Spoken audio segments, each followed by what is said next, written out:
ದೊಡ್ಡ ವ್ಯಕ್ತಿ ಆಗಬೇಕು, ದುಡ್ಡು ಗಳಿಸ್ಬೇಕು, ದೊಡ್ಡ ಬಂಗ್ಲೆ ಇರಬೇಕು, ಬಂಗ್ಲೆ ಮುಂದೆ 4 ಕಾರ್ ಇರಬೇಕು, 10 ಆಳಿರ್ಬೇಕು ಅನ್ನೋ ಆಸೆ ಎಲ್ರಿಗೂ ಇರುತ್ತೆ.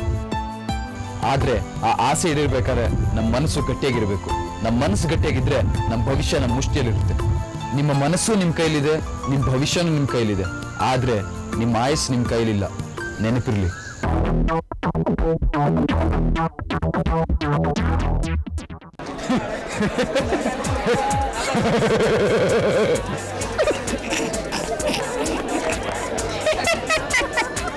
ನಾನೇನ್ ಮಾಡ್ತೀನಿ ನೋಡ್ತಿದ್ದೀರಾ? ಎಕ್ಸಸೈಸ್ ಮಾಡ್ತಾ ಇದ್ದೀನಿ. ನೀವು ನೋಡ್ಬೋದು ಪಾರ್ಕು ಜಿಮ್ಗಳೆಲ್ಲ ಜನ ನಗಿತಾ ಇರ್ತಾರೆ, ಅದು ಗುಂಪು ಕಟ್ಕೊಂಡು ನಗಿತಿರ್ತಾರೆ. ಅದಕ್ಕೆ ಏನಂತಾರೆ ಗೊತ್ತಾ? ಲಾಫಿಂಗ್ ಕ್ಲಬ್ ಅಂತಾರೆ. ಯಾಕೆ ಹಾಗೆ ನಗೆ ಗೊತ್ತಿಲ್ವಾ? ಆಗಲ್ವಾ?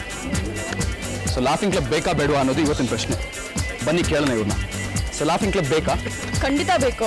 ಯಾಕೆ ಬೇಕು? ನಮ್ಗೆಲ್ಲ ಗೊತ್ತಿರೋ ಹಂಗೆ ಕನ್ನಡದಲ್ಲಿ ಆಗಲಿ ಇಂಗ್ಲೀಷಲ್ಲಿ ನಕ್ಕರೆ ಅದೇ ಸ್ವರ್ಗ, laugh is the best medicine ಅಂತೆಲ್ಲ ಗಾದೆ ಎಲ್ಲ ಕೊಟ್ಟಿದ್ದಾರೆ.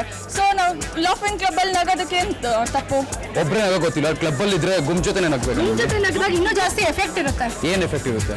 ಇವಾಗ ನಾವೆಲ್ಲ ನಗ್ಲಿಲ್ವಾ? ಯಾಕೆ ಕಾಮಿಡಿ ಸೀರಿಯಲ್ ನೋಡೋಕೆ ನಗಕ್ಕಾಗಲ್ವಾ? ಇಲ್ಲ ಸೀರಿಯಲ್ ಎಲ್ಲ ನಗ್ಬೇಕಂತ ಏನಿಲ್ವಲ್ಲ. ಗುಂಪು ಕಟ್ಕೊಂಡು ಎಲ್ರು ಖುಷಿಯಾಗಿ ಒಂದೇ ಸತಿ ವಿತ್ ಆಲ್ ಎಕ್ಸರ್ಸೈಸಸ್ ಮಾಡಿದ್ರೆ ನಮ್ಗೆ ಇನ್ನೂ ಖುಷಿ ಸಿಗುತ್ತಲ್ವಾ? ಸೊ ನಗ್ಬೇಕಂತ ನಗಲ್ಲ, ಹೆಲ್ತ್ ಚೆನ್ನಾಗಿರ್ಲಿ ಅಂತ ನಗ್ತೀರಾ ನೀವಾಗ? ಹಂಗೇನಿಲ್ಲ, ನಗು ಬಂದಾಗ ನಗ್ತೀವಿ, ಹೆಲ್ತ್ ಚೆನ್ನಾಗಿರ್ಲಿ ಅಂತಾನು ನಗ್ತೀವಿ. ನಗೋದಕ್ಕೆ ದುಡ್ಡು ಕೊಟ್ಕೊಂಡು ಕ್ಲಬ್ ಅಂತ ಮಾಡ್ಬಿಟ್ಟು ನಗ್ಬೇಕಾಗಿದ್ದೇನು ಇಲ್ಲ ಅಲ್ವಾ? ದುಡ್ಡು ನಾವು ಎಲ್ಲದಕ್ಕೂ ಖರ್ಚು ಮಾಡ್ತೀವಿ. ಫಿಲಮ್ ನೋಡಕ್ ಖರ್ಚು ಮಾಡ್ತೀವಿ, ಅಮ್ಯೂಸ್ಮೆಂಟ್ಗೆ ಅಂತೆಲ್ಲ ಖರ್ಚು ಮಾಡ್ತೀವಿ. ಅದೇ ತರ ನಗಕ್ಕೋಸ್ಕರ ಒಂದ್ ಸ್ವಲ್ಪ ದುಡ್ಡು ಖರ್ಚು ಮಾಡಿ ಹೋದ್ರೆ ಏನ್ ತಪ್ಪಿಲ್ವಲ್ಲ? ಅಲ್ವೇನ್ರಿ ನಗೋದು? ಸೊ ಎಷ್ಟೊಂದು ಗಿಡ ಮರಗಳಿರಲ್ವಾ, ಹೆಲ್ತ್ ಇಂಪ್ರೂವ್ ಆಗುತ್ತೆ. ಸರ್, ಈಗ ನೀವು ಅಟ್లా ಎಕ್ಸಸೈಸ್ ಮಾಡ್ತಾ ಇದ್ರೆ ನಮಗೆ ನಗು ಬಂತು, ಅದು ನ್ಯಾಚುರಲ್. ನೀವು ಲಾಫಿಂಗ್ ಕ್ಲಬ್ಗೆ ಹೋಗಲ್ಲ, ಆರ್ಟಿಫಿಷಿಯಲ್ ಕಾಸು ಕೊಟ್ಟು ನಗ್ದಂಗೆ ಆಗುತ್ತೆ, ಅದು ಸುಖ ಇಲ್ಲ. ಸೊ ನಾವು ನ್ಯಾಚುರಲ್ ನಗ್ದಷ್ಟು ನಮ್ಮದು ಬ್ರೈನ್ ನರ್ವ್ಸ್ ಎಲ್ಲ ರಿಯಾಕ್ಟಿವೇಟ್ ಆದಾಗ ನಮ್ಮ ಮನಸ್ಸು ಪ್ಯೂರ್ ಆಗುತ್ತೆ. ಲಾಫಿಂಗ್ ಕ್ಲಬ್ಗಳು ಬೇಕೇ ಬೇಕು. ಯಾಕೆಂದರೆ ಇವ್ನು ಹೇಳ್ದಂಗೆ ಎಲ್ಲರಿಗೂ ನಗೋಕ್ಕೆ ಟೈಮ್ ಸಿಗಲ್ಲ ಈಗಿನ ಕಾಲದಲ್ಲಿ. ಎಲ್ಲರಿಗೂ ಅವ್ರ ಕೆಲಸನೇ ಹೆಚ್ಚಾಗಿರುತ್ತೆ. ಅದರಿಂದ ಲಾಫಿಂಗ್ ಕ್ಲಬ್ಗೆ ಹೋಗಿ 1 hour 2 hour ಆದರೂ ನಕ್ಕಿದ್ರೆ ಆರೋಗ್ಯ ಸುಧಾರಿಸುತ್ತೆ ಅಂತ. ಸ್ಪೀಡ್ ಲೈಫ್ಗೆ ಬ್ರೇಕ್ ಹಾಕೋದೇ ಲಾಫಿಂಗ್ ಕ್ಲಬ್ ಬೇಕೇ ಬೇಕು. ಆರೋಗ್ಯಕ್ಕೆ ಒಳ್ಳೇದು ಅಂದ್ರೆ ನ್ಯಾಚುರಲ್ ಆಗಿದೆ, ಆರ್ಟಿಫಿಷಿಯಲ್ ಎಲ್ಲ ಯಾಕೆ ಹೋಗ್ತೀರಾ? ಮನೇಲೆ ಎಷ್ಟೊಂದು ಟೆನ್ಷನ್ ಕಡಿಮೆ ಮಾಡೋದು ಆ ರೀತಿ ನೋಡಿ. 1 hour ನಗೋದ್ರಿಂದ ಎಲ್ಲ ಟೆನ್ಷನ್ಸು ಕಮ್ಮಿ ಆಗೋಗುತ್ತೆ ಅಂತ ನಾನೇನು ಅನ್ಕೋತಿಲ್ಲ. ಲಾಫಿಂಗ್ ಕ್ಲಬ್ಬಲ್ಲಿ ಜಾಸ್ತಿ ಹೋಗೋದೇ ಮುದುಕರು, ಅದು ಮುದುಕಿರ್ನ ನೋಡಕ್ಕೆ. ವಯಸ್ಸಾದಾಗ ಮಕ್ಕಳು ಮರಿ ಮಕ್ಕಳು ಎಲ್ಲ ಮಾಡೋ ಅಂಥ ಕೆಲಸ ಎಲ್ಲ ನೋಡಿ ನಗಂಥದ್ದು ಯಾರಿಗೂ ಏನೂ ಆಗೋದಿಲ್ಲ. ಎಲ್ಲರೂ ಕ್ಲಬ್ಗೆ ಹೋಗೋ ಅವಶ್ಯಕತೆ ಇದ್ದೇ ಇದೆ ಅಂತ ಹೇಳ್ತಾ ಇಲ್ಲ, ಒಟ್ಟಿನಲ್ಲಿ ನಗೋ ಅಂಥ ಅವಶ್ಯಕತೆ ಅಂತೂ ಇದೆ. ಲಾಫಿಂಗ್ ಕ್ಲಬ್ಗೆ ಹೋದ್ರೆ ಮನಸ್ಸು ತುಂಬ ನಗ್ಬೋದು. ಫ್ರೆಂಡ್ಸ್ ಇರ್ತಾರೆ, ಪ್ಲಸ್ ಬೇರೆಯವರೆಲ್ಲ ಇರ್ತಾರೆ. ಇವರು ಡಿಸ್ಕಷನ್ ಮಾಡ್ಕೊಂಡು ಜೋಕ್ಸ್ ಮಾಡ್ಕೊಂಡು ನಗ್ಬೋದು. ಟೆನ್ಷನ್ಸ್ ಎಲ್ಲ ಕಡಿಮೆ ಆಗುತ್ತೆ ನಗೋದ್ರಿಂದ. ನಾ ಡಾಕ್ಟ್ರೇ ಹೇಳೋ ಥರ ಆರೋಗ್ಯಕ್ಕೆ ತುಂಬ ಒಳ್ಳೇದು ನಕ್ಕಿದ್ರೆ. ಲಾಫಿಂಗ್ ಕ್ಲಬ್ಗೆ ಹೋಗಬೇಕು ಅಂತೇನಿಲ್ಲ, ನಮ್ಮಲ್ಲೇ ಫ್ರೆಂಡ್ಸ್ ಕೂತಾಗಲೇ ನಗಾಡ್ತಾ ಇರ್ತೀವಿ, ಕಾಮಿಡಿ ಮಾಡ್ತಿರ್ತೀವಿ. ಈ ಲಾಫಿಂಗ್ ಕ್ಲಬ್ಗೆ ಹೋಗೋರು ಬರೀ ಸಪ್ಪೆ ಮುಖ ಹಾಕೊಂಡು ಕೂತಿರೋರು ಮಾತ್ರ. ನಮ್ಮಲ್ಲಿರೋ ಖುಷಿಯಾಗಿ ಕೂತಿರ್ತೀವಿ. ಅನ್ನೋದು ಮನಸ್ಸಿಂದ ಬರಬೇಕು. ಆರ್ಟಿಫಿಷಿಯಲ್ ಆಗಿ ನಕ್ಕಿದ್ರೆ ಅದು ಸಂತೋಷ ಸಿಗೋದಿಲ್ಲ. ಮನಸ್ಸಿಂದ ನಗಬೇಕು. ಅಟ್ಲೀಸ್ಟ್ ನಗು ಬರಲಿಲ್ಲ ಅಂದರೆ ಬೇರೆಯವ್ರನ್ನಾದ್ರೂ ನೋಡಿ ನಾವು ನಕ್ಕು ನಮ್ದು ಬಾಡಿಯಲ್ಲಿ ಅಟ್ಲೀಸ್ಟ್ ವೇರಿಯೇಷನ್ಸ್ ಆದರೂ ಬರುತ್ತೆ, ಖುಷಿ ಸಿಗುತ್ತೆ ನಮಗೆ ಮನಸ್ಸಿಗೆ. ಲಾಫಿಂಗ್ ಕ್ಲಬ್ಗೆ ಹೋಗಿ ನಗಬೇಕು ಅಂತಿದ್ದಲ್ಲ, ಮನೇಲಿ ಎಷ್ಟೋ ಜನ ಮಾತಾಡ್ತಾ ಇರ್ತಾರೆ, ಜೊತೆಲಿ ನಾವು ಎಷ್ಟೋ ಜೋಕ್ಸ್ ಹೇಳ್ಬೋದು. ಅದು ಬಿಟ್ಟು ಬೆಳಿಗ್ಗೆ ಎದ್ದ ತಕ್ಷಣ ಹೋಗಿ ಲಾಫಿಂಗ್ ಕ್ಲಬ್ ಇಲ್ಲ, ಸಂಜೆ ಆದ ತಕ್ಷಣ ಹೋಗಿ ಲಾಫಿಂಗ್ ಕ್ಲಬ್ಬಲ್ಲಿ ನಗಬೇಕು ಅಂತಂದ್ರೆ ಏನಿಲ್ಲ. ಈಗ ಅದರಿಂದ ಆರೋಗ್ಯ ಹೆಚ್ಚಾಗುತ್ತೆ. ನಗೋದ್ರಿಂದ ಆರೋಗ್ಯ. ಕ್ಲಬ್ಗೆ ಹೋಗ್ಬೇಕಾ? ನಗ್ಲಿ ಅಂತ ಅಲ್ಲ, ಎಲ್ಲಿ ಬೇಕಾ ನಗ್ಬೋದು, ಹೆಂಗ್ ಬೇಕಾ ನಗ್ಬೋದು. ಇವಾಗ ನಗ್ತಿದ್ದಲ್ಲ ನೀವು? ಮಾತಾಡ್ತಾ ಇದೀವಿ, ನಗ್ತಾ ಇದ್ದೀವಿ ನಾವು. ಬೆಳೀತಿರೋ ಟೆಕ್ನಾಲಜಿಯಲ್ಲಿ ಈಗಿರೋ ಹರಿಯಲ್ಲಿ ನಮ್ಗೆ at least we can't spare time for that. So ಅದಕ್ಕೋಸ್ಕರ ನಾವು 1 hour ಸ್ಪೇರ್ ಮಾಡಿ ನಾವು ನಗಂಗಾದ್ರೆ ನಮ್ಗೆ ಅಟ್ಲೀಸ್ಟ್ ನಮ್ಗೆ ರಿಲೀಫ್ ಆದ್ರೂ ಸಿಗುತ್ತೆ. ಲಾಫಿಂಗ್ ಕ್ಲಬ್ ಅಂದ್ಬಿಟ್ಟು 1 hour ಪ್ರೋಗ್ರಾಮ್ ಮಾಡಿಬಿಟ್ರೆ 1 hour ನಗ್ಬಿಟ್ರೆ ಮಿಕ್ಕಿದ 23 ಗಂಟೆ ಕಾಲ ಅವ್ರಿಗೆ ಟೆನ್ಷನ್ ಫ್ರೀ ಆಗೋಗುತ್ತಾ? ಬರೀ 1 hour ಮಾತ್ರ ಅವ್ರು ಟೆನ್ಷನ್ ಇಂದಲೇ ಇರ್ಬೋದು. ಅದ್ರ ಬದಲು ಫ್ಯಾಮಿಲಿ ಮೆಂಬರ್ಸ್ ಜೊತೆ ಕೂತ್ಕೊಂಡು ಆರಾಮಾಗಿ ಡಿಸ್ಕಸ್ ಮಾಡಬೇಕು. ಟೈಮ್ ಇದೆ. ಮನೇಲಿ ಯಾರು ಇರ್ತಾರೆ ಅಂತ ನಗ್ಬೇಕು. ಇವಾಗ ಯಾರು ಇರಲ್ವಲ್ಲ, ಬೆಳಗ್ಗೆ 6 ಗಂಟೆಗೆ ಹೋದ್ರೆ ರಾತ್ರಿ 10 ಗಂಟೆಗೆ ಬಂದು ಮಲ್ಕೋತಾರೆ. ಯಾರು ಇರ್ತಾರೆ ನಗಕ್ಕೆ? ಮನೇಲೆಲ್ಲ ಪೀಚೆ ಕಳಿಸ್ತಾರೆ. ಅಜ್ಜಿರು ಏನ್ ಮಾಡ್ಬೇಕು? ಅಟ್ಲೀಸ್ಟ್ ಲಾಫಿಂಗ್ ಕ್ಲಬ್ ಅಲ್ಲಿ ಹೋಗಿ 1 hour ಸ್ಪೇರ್ ಮಾಡಿ ಅವ್ರ ಆರೋಗ್ಯನ ಅವರೇ ಸರಿ ಮಾಡ್ಕೋಬಹುದಲ್ವಾ? ಇದರಿಂದ ಪ್ರಾಫಿಟ್ ಹೊರತು ಲಾಸ್ ಏನಿಲ್ವಲ್ಲ. ಮುದುಕರು ಮಾತ್ರ ನಗ್ಬೇಕು ಕ್ಲಬ್ಗೆ ಹೋಗಿ. ಮುದುಕರು ಅಂತ ಏನಿಲ್ಲ, ಯಾರು ಬೇಕಾದ್ರೂ ಹೋಗ್ಬೋದು. ನಾವು ಕಾಲೇಜಲ್ಲಿ ಇರ್ತೀವಲ್ಲ. ಕ್ಲಬ್ಗಳಿಗೆ ಹೋಗಿ ಲಾಫ್ನ ಇಂಡ್ಯೂಸ್ ಮಾಡಬೇಕಾಗಿಲ್ಲ. ಲಾಫು ನಮ್ಮ ಹಾರ್ಟಿಂದ ಬರೋಕ್ಕಾಗತ್ತೆ, ಅದು ಕ್ಲಬ್ ಏನು ಬೇಕಾಗಿಲ್ಲ ನಮಗೆ. ಸೊ ಇಲ್ಲೇ ಗ್ರೂಪಲ್ಲಿ ಎಲ್ಲ ಖುಷಿಯಾಗಿರ್ತೀವಿ ನಾವು ಆರಾಮಾಗಿ ಕ್ಲಬ್. ಈಗ ಸುಮಾರು ಕಾಮಿಡಿ ಮೂವೀಸ್ ಬಂದಿದೆ. ಲಾಫಿಂಗ್ ಕ್ಲಬ್ ಕೊಡೋ ದುಡ್ಡನ್ನೇ ಮೂವೀಸ್ಗೆ ಹಾಕಿದ್ರೆ ಅಲ್ಲೇ ನಗ್ಬೋದಲ್ಲ. ಕರೆ ಸ್ವರ್ಗ ಅಳ್ತಾನೆ ಇದ್ರೆ ನರಕ ಅಂತ ಎಲ್ಲ ದೊಡ್ಡವರೇ ಹೇಳಿದ್ದಾರೆ. ಈ ಲಾಫಿಂಗ್ ಕ್ಲಬ್ಗೆ ಹೋಗೋರೆಲ್ಲ ಸ್ವಲ್ಪ ದುಡ್ಡು ಹೇಗೆ ಖರ್ಚು ಮಾಡಬೇಕು ಅಂತ ತಿಳಿಯಲ್ವಲ್ಲ, ಅವ್ರು ಸ್ವಲ್ಪ ಲಾಫಿಂಗ್ ಕ್ಲಬ್ಗೆ ಹಾಕ್ತಾರೆ ಅಷ್ಟೇ. ದುಡ್ಡು ಜಾಸ್ತಿ ಇರೋದೇ ದುಡ್ಡು ಜಾಸ್ತಿ ಅಂತಿದ್ದವರೇ ಲಾಫಿಂಗ್ ಕ್ಲಬ್ ಹೋಗೋದು. ಇದು ಜನಸಾಮಾನ್ಯರು ಯಾರು ಲಾಫಿಂಗ್ ಕ್ಲಬ್ ಹೋಗಲ್ಲ. ಲಾಫಿಂಗ್ ಕ್ಲಬ್ ಅಲ್ಲಿ ಏನಿದೆ ಬರೀ ಆರ್ಟಿಫಿಷಿಯಲ್ ನಗೋಷ್ಟೇ. ಅವ್ರು ಏನು ಯಾವುದೇ ಒಂದು ಜೋಕ್ಸ್ ಹೇಳಲ್ಲ, ಏನಿಲ್ಲ, ಸುಮ್ಮನೆ ನಿಂತ್ಕೊಂಡು ನಗ್ತಾ ಇರ್ತಾರೆ. ಏನಕ್ಕೆ ನಗ್ತಿದ್ದಾರೆ ಅಂತ ಅವ್ರಿಗೆ ಗೊತ್ತಿರಲ್ಲ, ಅದೇ ನೋಡಿದವ್ರು ಅವ್ರು ನೋಡ್ಕೊಂಡು ನಗ್ತಾ ಇರ್ತಾರೆ. ಅದೇ ಒಂದು ಲಾಫಿಂಗ್ ಕ್ಲಬ್ ಬೇರೆಯವ್ರಿಗೆ ಆಗ್ಬಿಡುತ್ತೆ ಅಷ್ಟೇ, ಅವ್ರಿಗೆ ಏನು ಉಪಯೋಗನೇ ಆಗಲ್ಲ ಅದರಿಂದ. ಲಾಫಿಂಗ್ ಕ್ಲಬ್ ಒಂದೇ ಅಲ್ಲ, ಜೊತೆಗೆ ಜಿಮ್ಮು ಇರುತ್ತೆ, ಬಾಡಿ ಬಿಲ್ಡಿಂಗು ಆಗುತ್ತೆ. ಜಿಮ್ನಲ್ಲಿ ಜೊತೆಗೆ ಹಂಗೆ ನಕ್ಕಿದ್ರೆ ಹಂಗೆ ಆರೋಗ್ಯನೇ ಇದಾಗತ್ತೆ. ಲಾಫಿಂಗ್ ಕ್ಲಬ್ಗೆ ಹೋಗೋದು ಮುದುಕರು, ಅವ್ರಿಗೆ ಎಂತ ಜಿಮ್ಮು, ಅವ್ರಿಗೆ ಎಂತ ಬಾಡಿ ಫಿಟ್ನೆಸ್.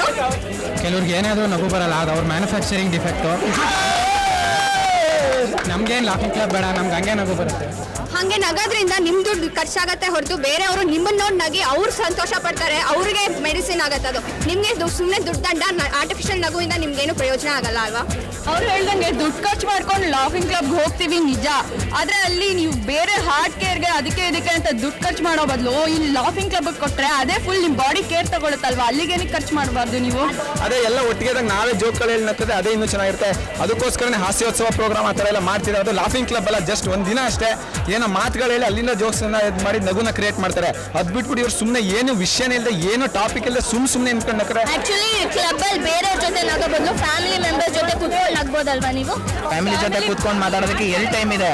ಮಾಡ್ಕೊಬೇಕು ಅಂದ್ರೆ ಟೈಮ್ ಆಗ್ತಾ ಇಲ್ಲ. ಬೆಳಗ್ಗೆಯಿಂದ ಸಂಜೆವರೆಗೆ ದುಡಿತಾರೆ, ಮನೆಗೆ ಸಂಜೆ ರಾತ್ರಿ 12 ಗಂಟೆ ಆಗುತ್ತೆ ಮನೆಗೆ ಟೈಮ್ ಇರುತ್ತೆ.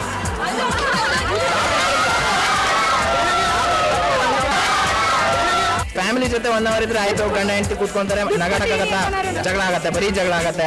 ಅದು ನೀವು ಮಾಡ್ಕೊಳ್ಳೋದು, ನಿಮ್ ತಪ್ಪದು. ಅಲ್ಲಿ ಜಗಳ ಯಾಕೆ ಮಾಡ್ಕೋಬೇಕು? ನೀವು ಅದೇ ಟೈಮ್ನಾಗ ಅಲ್ಲಿಗೆ ಹೋಗೋ ಬದಲು ಇಲ್ಲೇ ಸ್ಪೆಂಡ್ ಮಾಡ್ಬೋದಲ್ಲ, ಮನೇಲೆ ಸ್ಪೆಂಡ್ ಮಾಡ್ಬೋದಲ್ವಾ?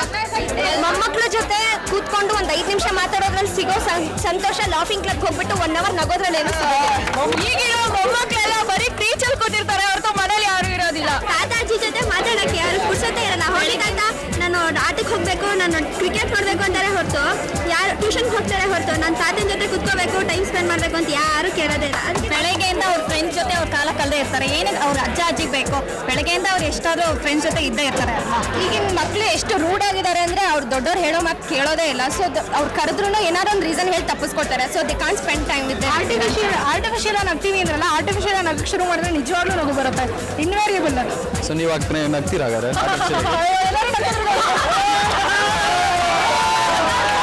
ಲಾಫಿಂಗ್ ಕ್ಲಬ್ಗೆ ಎಲ್ಲ ಹೋಗಿ ಟೈಮ್ ವೇಸ್ಟ್ ಮಾಡೋ ಬದಲು ರಿಟೈರ್ಡ್ ಪರ್ಸನ್ಸು ಇರ್ತಾರೆ, ಕೆಲಸಕ್ಕೆ ಹೋಗೋರು ಇರ್ತಾರೆ, ಪೆನ್ಷನ್ ಬರುತ್ತೆ, ಸ್ಯಾಲರಿನೂ ಬರುತ್ತೆ. ಅದೇ ಒಂದು ಸ್ಮಾಲ್ ಸ್ಕೇಲ್ ಇಂಡಸ್ಟ್ರಿ ಮಾಡಿ ಕೆಲಸ ಎಲ್ಲರೂ ಹೆಂಗಸರಿಗೆಲ್ಲ ಕೆಲಸ ಕೊಟ್ಟು ಸಮಾಜ ಉದ್ಧಾರ ಮಾಡ್ಬೋದಲ್ವಾ? ನಮ್ಮ ಅಣ್ಣವರೇ ಹೇಳಿಲ್ವಾ, ನಗು ನಗುತ್ತಾ ಹುಚ್ಚರ ತರ ನಗಿ ಅಂತ ಹೇಳಿಲ್ಲ ಅವ್ರು ಹೇಳಿರೋದು. ನಗು ನಗುತ್ತಾ ನಲಿ ಅಂತ ಹೇಳಿರೋದು ಎಲ್ಲ ಮಾತಾಡ್ಕೊಂಡು ಒಟ್ಟಿಗೆ ರಿಲೇಶನ್ಶಿಪ್ ಅಲ್ಲಿ ನಗಿ ಅಂತ. ಅದ್ ಬಿಟ್ಬಿಟ್ಟು ಎಲ್ಲೋ ಗೊತ್ತಿಲ್ಲದೆ ಜಾಗದಲ್ಲಿ ಹೋಗಿ ನಿಂತ್ಕೊಂಡು ಯಾರ್ಯಾರೋ ನೋಡಿ ಸುಮ್ಮನೆ ನಗಿ ಅಂತ ಹೇಳಿಲ್ಲ ಅವರಷ್ಟೇ. ಅವ್ರ ನಗಕ್ಕೆ ಯಾವ ಕಾಸು ಕೊಟ್ಟು ಲಾಫಿಂಗ್ ಕ್ಲಬ್ ಬೇಕಾಗಿಲ್ಲ, ಸೆನ್ಸ್ ಆಫ್ ಹ್ಯೂಮರ್ ಇದ್ರೆ ಸಾಕು.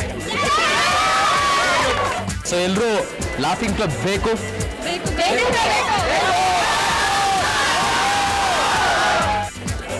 ನಗ್ತಾ ಇರಿ, ಲಾಫ್ಟರ್ ಕ್ಲಬ್ ಹೋಗಿ ನಗಿ, ಟಿವಿ ನೋಡ್ತಾ ನಗಿ, ಮನೇಲಿ ಎಲ್ಲರ ಜೊತೆ ಇದ್ರು ನಗಿ, ಆದ್ರೆ ಒಟ್ನಾಗಿ ನಗ್ತಾ ಇರಿ. ಹೇಗಾದ್ರೂ ಆಗ್ಲಿ ಜೀವನ ಸಾಕ್ತಾ ಇರಲಿ, ನಗ್ನಗ್ತಾ ಹೋಗ್ಲಿ.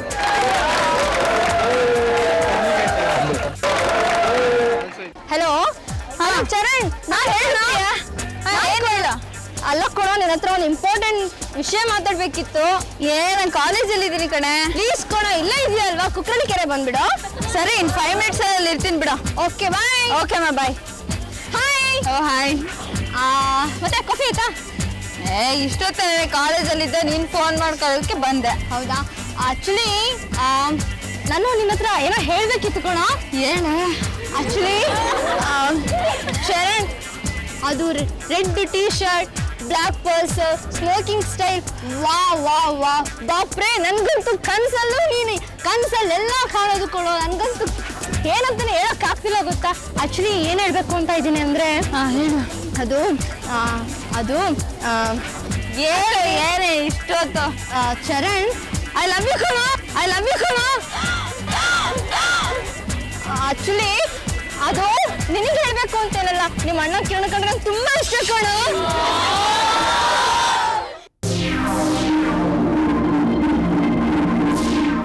ಮೈಸೂರು ರಾಜ್ಯದ ದೊರೆಯೇ,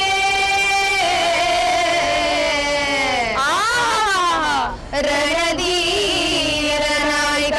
ಹೌದಪ್ಪ, ನಿನ್ನಂತೋರ್ ಯಾರು ಇಲ್ವಲ್ಲೋ ಲೋಕದ ಮ್ಯಾಲೆ, ನಿನ್ನಂತೋರ್ ಯಾರು ಇಲ್ವಲ್ಲೋ ಲೋಕದ ಮ್ಯಾಲೆ.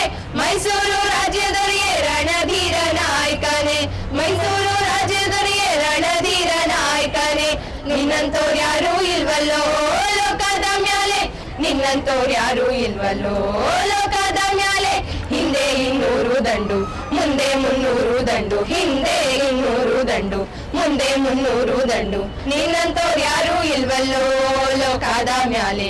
ತಿರುಚಿನಪಳ್ಳಿ ಒಳಗೆ ಕೊಬ್ಬಿದ ಮಲ್ಲ ಜಟ್ಟಿ, ತಿರುಚಿನಪಳ್ಳಿ ಒಳಗೆ ಕೊಬ್ಬಿದ ಮಲ್ಲ ಜಟ್ಟಿ, ತೊಟ್ಟ ಚಡ್ಡಿಯನ್ನು ಬಿಚ್ಚಿ ಬಾಗಿಲ ಮೇಲೆ ತೂಗಿ ಬಿಟ್ಟನಂತ ಕೇಳಿ ಕಿರಿಕಿರಿಯಾದ ದೊರೆಯೇ, ಮೈಸೂರು ರಾಜ್ಯದೊರೆಯೇ ರಣಧೀರ ನಾಯಕನೇ.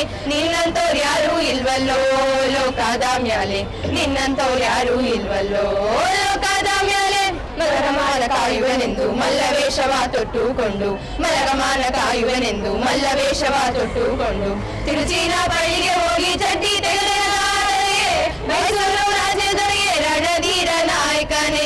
ನಿನ್ನಂತೋರ್ ಯಾರೂ ಇಲ್ವಲ್ಲೋ ಲೋಕದ ಮ್ಯಾಲೆ, ನಿನ್ನಂತೋರ್ ಯಾರೂ ಇಲ್ವಲ್ಲೋ ಲೋಕದ ಮ್ಯಾಲೆ. ಮಲ್ಲ ಯುದ್ಧದಲ್ಲಿ ಸಮರಿಲ್ಲ ನಮ್ಮ ದೊರೆಗೆ, ಮಲ್ಲ ಯುದ್ಧದಲ್ಲಿ ಸಮರಿಲ್ಲ ನಮ್ಮ ದೊರೆಗೆ.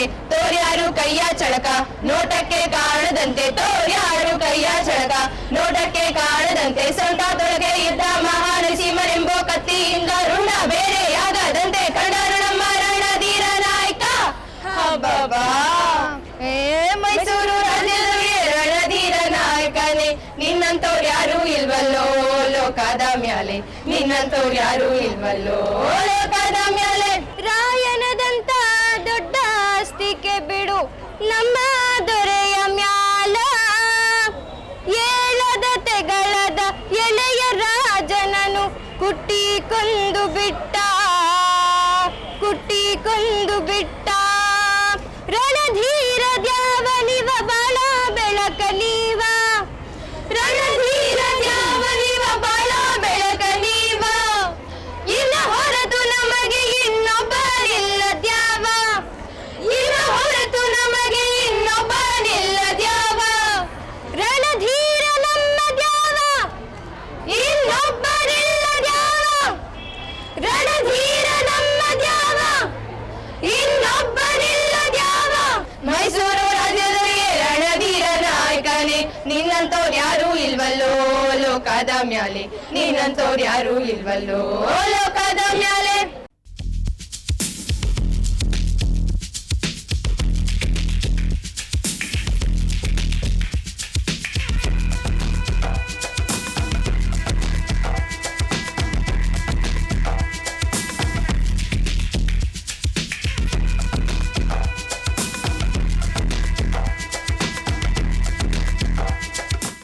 ಹಾಯ್ ಸಂಧ್ಯಾ ಅವರೇ, ಹೇಗಿದ್ದೀರಾ? ಚೆನ್ನಾಗಿದ್ದೀನಿ. ಎಷ್ಟು ಗಾಳಿಪಟ ಇದೆ ಇದು? 50 ಇದೆ. 50 ಇದೆಯಾ? ಹೈಯೆಸ್ಟ್ ಎಷ್ಟು ಬಿಡಿಸಿದ್ದೀರಿ ನೀವು ಇವಾಗ? ಎಷ್ಟು ಹಾರಿಸಿದ್ದೀರಾ? 2000 ಇದೆ. 2000 ಹೈಯೆಸ್ಟ್ ಹಾರಿಸಿದ್ದೀರಾ? ಎಲ್ಲಿ, ಯಾವ ಕಾಂಪಿಟೇಷನ್ ಇದು? ಬ್ಯಾಂಗ್ಳೂರು ಫಸ್ಟ್ ಸ್ಟೇಟ್ ಲೆವೆಲ್ ಇತ್ತು. ಓಕೆ. ಅವಾಗ ಸ್ಟೇಟ್ ಲೆವೆಲಲ್ಲಿ ಅವಾಗ ಫಸ್ಟ್ ಸ್ಟಾರ್ಟಿಂಗೇ 2000 ಮಾಡಿದ್ವಿ. ಓಕೆ. ಇದಕ್ಕೆ ಒಬ್ಬರೇ ಸಾಕು? ಇದಕ್ಕೆ ಇಷ್ಟೊಂದು ಗಾಳಿಪಟ ಇರುತ್ತೆ, 2000 ಗಾಳಿಪಟ ನೀವು ಒಬ್ಬರೇ ಹಾರಿಸ್ತೀರಾ? ಇಲ್ಲ, ಇದು ಅಟ್ಲೀಸ್ಟ್ ಒಂದು 3 or 4 ಮೆಂಬರ್ಸ್ ಬೇಕು. ಓಕೆ. 3 or 4 ಮೆಂಬರ್ಸ್ ಅಂದರೆ ನೀವೆಲ್ಲ ಲೇಡೀಸ್ ಇರ್ತೀರಾ ಅಥವಾ ಬರೀ only ladies? Any team? Only ladies. Only ladies? ಅದಕ್ಕೆ ಲೇಡೀಸ್ಗೆ ಅಂತ ಪರ್ಟಿಕ್ಯುಲರ್ ಏನಾದ್ರು ಕ್ಲಬ್ ಅಥವಾ ಲೇಡೀಸ್ ಕೈಟ್ ಕ್ಲಬ್ ಅಂತಿದೆ. ಓಕೆ. ನೀವು ಕಾಂಪಿಟೇಷನ್ಗೆ ಹೋಗ್ಬೇಕಾದ್ರೆ ಬರೀ ಲೇಡೀಸ್ ಕ್ಲಬ್ ರೆಪ್ರೆಸೆಂಟ್ ಮಾಡೋದು? ಇಲ್ಲ, only ladies.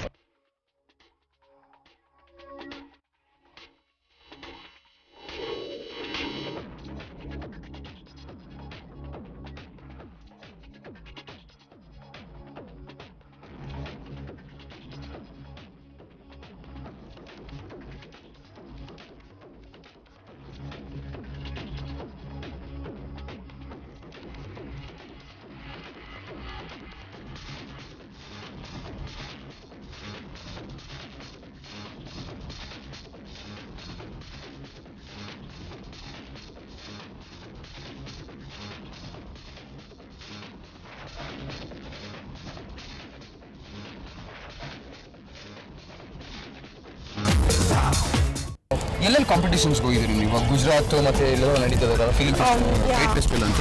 ಗುಜರಾತಲ್ಲಿ Ahmedabad, then Daman, ಸಿಲ್ವಾಸಾ. Prices ಎಲ್ಲ ಬಂದಿದೆ ನಿಮಗೆ? ಬಂದಿದೆ. ಎಲ್ಲೆಲ್ಲಿ ಬಂದಿದೆ? ಅದು ಸ್ಟೇಟ್ ಲೆವೆಲಲ್ಲಿ ಬೆಂಗಳೂರಲ್ಲಿ ಬಂದಿದೆ, ಇನ್ನು ನ್ಯಾಷನಲ್ ಲೆವೆಲಲ್ಲೂ ಬಂದಿದೆ, ಗುಲ್ಬರ್ಗ ಇಂಡಿವಿಜುವಲ್ ಬಂದಿದೆ. Individual prize Yeah. Okay, first place ಇರಬೇಕು. First place, everything is first place, ಯಾರು ಸೆಕೆಂಡ್ ಪ್ಲೇಸ್ ಅನ್ನೋದಿಲ್ಲ. ಮಿನಿಮಮ್ ಈಗ 2000 ಗಾಳಿಪಟ ಅಂತ ಹೇಳಿದ್ರಲ್ವಾ, ಅದಕ್ಕೆ ಎಷ್ಟು ಎಕ್ಸ್ಪೆನ್ಸಸ್ ಆಗುತ್ತೆ? ಅರೌಂಡ್ 5,000 6,000 ಆಗುತ್ತೆ. 5,000 to 6,000 rupees ಎಕ್ಸ್ಪೆನ್ಸಸ್ ಆಗುತ್ತೆ. ಅದು ನೀವೇ ತಗೊಂಡಿದ್ದೀವಿ.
ಈ ಗಾಳಿಪಟ ಹಾರಿಸೋದಕ್ಕೆಲ್ಲ ಯಾರು ಇನ್ಸ್ಪೈರ್ ಮಾಡಿದ್ರು ನಿಮ್ಮನ್ನ? ಆ್ಯಕ್ಚುಲಿ ಫ್ಯಾಮಿಲಿ ಫುಲ್ಲು, ನಾನು ಸ್ಮಾಲ್ ಇವಾಗಿನ ಯಾವಾಗ ಬಾರ್ನ್ ಆದೆ ಅದಕ್ಕಿಂತ ಮುಂದೆ ಜನರೇಷನ್ನು. ಇದು ಜನರೇಷನ್ ಒಂಥರ ರಾಯಲ್ ಹೆರಿಡಿಟರಿ ಗಾಳಿಪಟ ಬಿಡಿಸೋದ್ರಲ್ಲಿ ಎಕ್ಸ್ಪರ್ಟ್ಸ್ ಆಗಿಬಿಟ್ಟಿದ್ದೀರ ನೀವು. ಓಕೆ, ಸೊ ಅದರಿಂದ ಬಂದಿರೋ ಇದು ಹೊರತು ನಿಮ್ಗೆ ಯಾರು ಇನ್ಸ್ಪೈರ್ ಮಾಡಿದ್ದಲ್ಲ, ಜಸ್ಟ್ ಫ್ಯಾಮಿಲಿಲಿ ಇತ್ತು, ಅದನ್ನ ನೀವು ಕಲಿತು?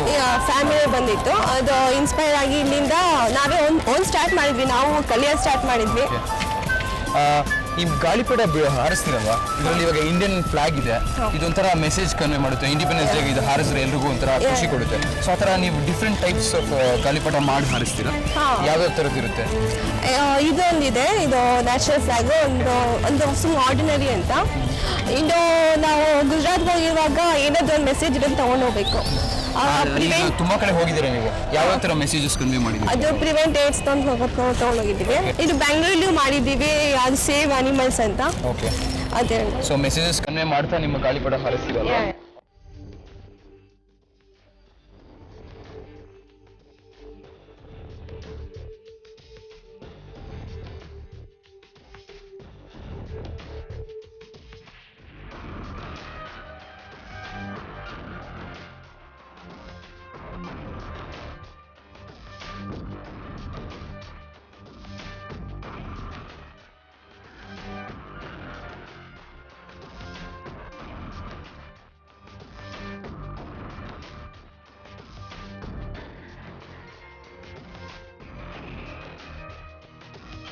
ಅಬ್ರಾಡ್ ಏನಾದರೂ ಕಾಂಪಿಟೇಷನ್ ಮಾಡಿದ್ದೀರಾ? ಅಬ್ರಾಡ್ಗೆ ಮಲೇಷ್ಯಾ ಹೋಗ್ಬೇಕಂತ ಇದ್ದೀವಿ ಈ ಸತಿ. ಸೊ ಈಗ ನ್ಯಾಷನಲ್ ಮುಗ್ದಿದೆ, ಈಗ ಇಂಟರ್ನ್ಯಾಷನಲ್ಗೆ ಟ್ರೈ ಮಾಡ್ತಿದ್ದೀರಾ? ಅಲ್ಲೇನಾದರೂ ಪರ್ಟಿಕ್ಯುಲರ್ ಆಗಿರೋ ಒಂದು ಮೆಸೇಜ್ ಕನ್ವೆ ಮಾಡುವಂಥ ಗಾಳಿಪಟ ಹಾರಿಸ್ಬೇಕಂತ ಪ್ಲಾನ್ ಇದೆಯಾ ನಿಮ್ಮ ಟೀಮ್ಗೆ? ಇದೆ. Fine, wish you all success. ನಿಮ್ಗೆ ಅಲ್ಲಿ ಹೋಗಿ ಫಸ್ಟ್ ಪ್ಲೇಸ್ ಬಂದು ಇಂಟರ್ನ್ಯಾಷನಲಿ ನೀವು ಅಕ್ಲೇಮ್ ತಗೊಳ್ಳಿ ಅಂತ ವಿಶ್ ಮಾಡ್ತಾ ಥ್ಯಾಂಕ್ಸ್.